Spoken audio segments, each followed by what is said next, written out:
Hi all, ನಮಸ್ತೆ. ಇದು ನಿಮ್ಮನೆ ಮಗಳ ಕೈರುಚಿ. ನಾನಿವಾಗ ಕೋಳಿದು ಮೊಟ್ಟೆ ಸರ ಸಾಂಬಾರು ಮಾಡ್ತಾಯಿದ್ದೀನಿ. 1 kg ಇದೆ ಮೊಟ್ಟೆ ಸರ. ನಾನಿದು ಅದಕ್ಕೆ ಏನೇನು ಬೇಕು ಅಂತ ಹೇಳ್ತೀನಿ ನೋಡಿ. ನಾನು ಒಂದು ಬೆಳ್ಳುಳ್ಳಿ, ಒಂದು ಶುಂಠಿ, ಅರ್ಧ ಚಿಪ್ಪಲ್ಲಿ ಕಾಲು ಭಾಗ ಕೊಬ್ಬರಿ, ಒಂದು ಇಡೀ ಕೊತ್ತಂಬರಿ ಸೊಪ್ಪು, ಒಂದೇ ಈರುಳ್ಳಿ, ಒಂದೇ ಟೊಮೊಟೊ ತೊಗೊಂಡಿದ್ದೀನಿ. ಇದಕ್ಕೆ ಮಸಾಲೆ ಧನಿಯಾ ಪುಡಿ 1 ಸ್ಪೂನ್ ತೊಗೊಂಡಿದ್ದೀನಿ, ಖಾರದ ಪುಡಿ 1 ಸ್ಪೂನ್ ತೊಗೊಂಡಿದ್ದೀನಿ, ಅಚ್ಚ ಖಾರದ ಪುಡಿ, ಚಕ್ಕೆ ಲವಂಗ ಪುಡಿ 1-2 ಚಿಟಿಕೆ ತೊಗೊಂಡಿದ್ದೀನಿ, ಒಂದೇ ಒಂದು ಚಿಟಿಕೆ ಅರಿಶಿನ ತೊಗೊಂಡಿದ್ದೀನಿ.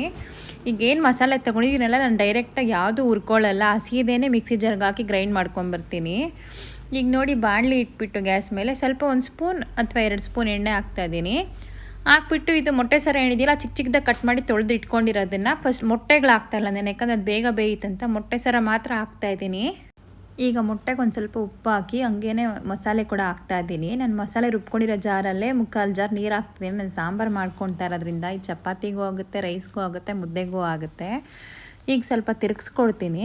ಇದು ಸ್ವಲ್ಪ ಚೆನ್ನಾಗಿ ಬೇಯಲಿ. ಇದು ಅರ್ಧ ಮುಕ್ಕಾಲು ಭಾಗ ಬೆಂದಾದಮೇಲೆ ಮೊಟ್ಟೆ ಹಾಕೋಣ. ನಾವು ಚಿಕ್ಕ ಮಕ್ಕಳಿದ್ದಾಗ ಮನೆಯಲ್ಲೇ ಕೋಳಿ ಕೊಯ್ತಾಯಿದ್ರು. ಈಗಿರಷ್ಟು ಚಿಕನ್ ಸೆಂಟರ್ಸ್ ಎಲ್ಲ ಇರಲಿಲ್ಲ. ಊರಲ್ಲಿ ಒಂದು ಕೋಳಿ ಅಂಗಡಿ ಇದ್ದರೆ ಹೆಚ್ಚು. ಒಂದು ಕೋಳಿ ತಂದರೆ ಒಂದೇ ಮೊಟ್ಟೆ ಸರ ಬರ್ತಾಯಿತ್ತು ಅದರಲ್ಲಿ, ಅಥವಾ ಮನೇಲಿ ಕೊಯ್ದಿರೋ ಕೋಳಿ, ನಾಟಿ ಕೋಳಿ ಅಂದರೆ ಒಂದೇ ಮೊಟ್ಟೆ ಸರ ಬರ್ತಾಯಿತ್ತು. ಅದನ್ನು ಅಮ್ಮ ಎಲ್ಲರಿಗೂ, ನಮ್ಮ 4 ಜನ ಮಕ್ಳಿಗೂ ಈಕ್ವಲಾಗಿ ಶೇರ್ ಮಾಡಿಕೊಡ್ತಾಯಿದ್ದು ನೆನಪಾಯ್ತು ಇದು ಮಾಡ್ತಾ ನೋಡಿ. ಈಗ ಮುಕ್ಕಾಲು ಭಾಗ ಮೊಟ್ಟೆ ಸರ ಬೆಂದಮೇಲೆ ನಾನು ಮೊಟ್ಟೆ ಹಾಕ್ತಾಯಿದ್ದೀನಿ. ಮೊಟ್ಟೆ ಹಾಕ್ಕೊಟ್ಟಿದ ತಕ್ಷಣ ತಿರುಗಿಸ್ಬಾರ್ದು, ಸ್ವಲ್ಪ ಹೊತ್ತು ಹಂಗೆ ಬಿಡಬೇಕು, ಯಾಕಂದರೆ ಅದು ಒಡೆದೋಗ್ಬಿಡುತ್ತೆ. ಚಿಕ್ಕ ಚಿಕ್ಕ ಮೊಟ್ಟೆ ಸ್ವಲ್ಪ ಸಾಫ್ಟಾಗಿರುತ್ತೆ, ಅದು ಸ್ವಲ್ಪ ಹೊತ್ತು ಹಂಗೆ ಬಿಡಬೇಕು, ಅಥವಾ ಪ್ಲೇಟ್ ಮುಚ್ಚಿ ಬಿಡಬೇಕು. ನಾನು ಯೂಶ್ವಲಿ ಮನೇಲೇ ಚಕ್ಕೆ ಲವಂಗ ಪುಡಿ ಮಾಡಿ ಇಟ್ಕೊಂಡಿರ್ತೀನಿ, ಹಾಗಾಗಿ ನಾನು ಚಕ್ಕೆ ಲವಂಗ ಹಾಕಲ್ಲ. ನಿಮ್ಮ ಹತ್ರ ಯಾರ ಹತ್ರ ಪುಡಿ ಇಲ್ಲ ಅವರು ಚಕ್ಕೆ ಮತ್ತು ಲವಂಗ ನೀವು ಮನೇಲಿ ಎಷ್ಟು ಯೂಸ್ ಮಾಡ್ತಿರೋ ಸಾಂಬಾರುಗಳಿಗೆ ಅಷ್ಟು ಹಾಕ್ಬೋದು. ನಾನಿಲ್ಲಿ ಪುದೀನ ಬಳಸ್ತಾ ಇಲ್ಲ, ನೀವು ಬೇಕಿದ್ರೆ ಹಾಕ್ಕೊಬೋದು ಪುದೀನ. ನಾನು ಹಾಕಲ್ಲ ಸಾಂಬಾರಿಗೆ, ಚಿಕನ್ ಮಟನ್ ಈ ಥರ ಯಾವುದೇ ಮಸಾಲೆ ಸಾಂಬಾರಿಗೂ ಪುದೀನ ಹಾಕಲ್ಲ ನಾನು.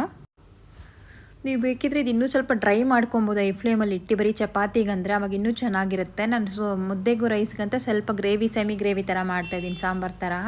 ನಾನು ಈ ಮೊಟ್ಟೆ ಸರ ಸಾಂಬಾರು ಮಾಡಿರೋ ರೀತಿ ನಿಮ್ಗೆ ಇಷ್ಟ ಆಯಿತು ಅಂದರೆ ನನ್ನ ಚಾನಲ್ಗೆ ಒಂದು ಲೈಕ್ ಕೊಡಿ, ಸಬ್ಸ್ಕ್ರೈಬ್ ಮಾಡಿ, ಮತ್ತು ನಿಮ್ಮ ಫ್ರೆಂಡ್ಸ್ ಆ್ಯಂಡ್ ಫ್ಯಾಮಿಲಿ ಜೊತೆ ಶೇರ್ ಮಾಡಿ ಇದನ್ನು. ನಾನು ಮನೇಲಿ ಪ್ರತಿನಿತ್ಯ ಏನು ಅಡುಗೆ ಮಾಡ್ತೀನೋ ಅಥವಾ ಏನು ಬ್ರೇಕ್ಫಾಸ್ಟ್ ಮಾಡ್ತೀನೋ ಅದನ್ನೇ ವೀಡಿಯೋಗಳಲ್ಲಿ ಹಾಕ್ತಾಯಿದ್ದೀನಿ ನಾನು. ನಿಮ್ಗೆ ಇಷ್ಟ ಆಯಿತು ಅಂದರೆ ನೋಡಿ ನಂಗೊಂದು ಲೈಕ್ ಕೊಡಿ, ಅಥವಾ ನಾನು ಮಾಡಿದ ರೀತಿ ನಿಮ್ಗೆ ಇಷ್ಟ ಆಯಿತು ಅಂದರೆ ನೀವು ಮಾಡ್ಕೊತೀನಿ. ಟೇಸ್ಟ್ ಹೇಗೆ ಬಂತು ಅಂತ ಕಮೆಂಟ್ ಬಾಕ್ಸಲ್ಲಿ ಕಮೆಂಟ್ ಮಾಡಿ, ಆಗ ನನಗೆ ಗೊತ್ತಾಗುತ್ತೆ. Thank you so much for watching my videos. Thank you.